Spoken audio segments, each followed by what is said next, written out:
Hello, thank you all for coming. It actually is very similar to the fault in California, but it's actually down in Chile. So earth science is a very exciting discipline because it's a classic field that in the 1970s was revolutionized with the development of plate tectonics. And through that, we've been able to make leaps and bounds in our understanding of how the earth produces new plates, recycles old plates, how the plates all move around, but there's a lot of second order details that we still don't understand. So for instance, you probably are all familiar with the Pacific Ring of Fire, where you have downgoing oceanic plates are producing explosive volcanism, and megathrust earthquakes are very destructive. But what you may not have realized is that 50% of those subduction zones actually have a second set of major faults that we don't really talk about. And what's going on in those faults, which is in the middle figure here, is you have part of this motion is directly down the continental margin, but then part of it actually is lateral. And the Earth is accommodating this lateral motion with this second set of faults. And they can also produce a seismic hazard. So one of the things I want to understand is what are some of the drivers of these faults? What are some of the behaviors? Do they really present a hazard?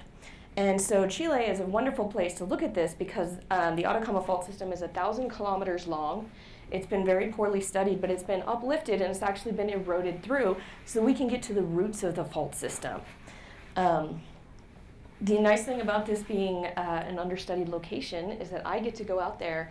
There's still debates about how much this thing has moved. And so in my first year, my advisor and I went down. We identified these really beautiful offset markers, which is shown in the bottom middle there. That's one of our rocks that we're correlating.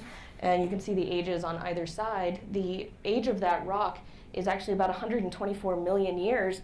And then there are thermal data that suggests that that fault stopped moving. It was totally cool by 100 million years. So we were able to bracket that that strike-slip fault moved roughly 22 kilometers in about 23 million years. And so the next stage of my PhD is going to be looking at how did this happen? Was the rock breaking suddenly, which would produce earthquakes, or was it flowing more like taffy, which would not produce earthquakes? And so I'm going to be looking at things like, is there a temperature dependence? Is there a fluid flow dependence? And then eventually the results of this study can all be incorporated in and applied to active subduction zones to really understand, have we properly characterized the seismic hazard of these regions? Thank you.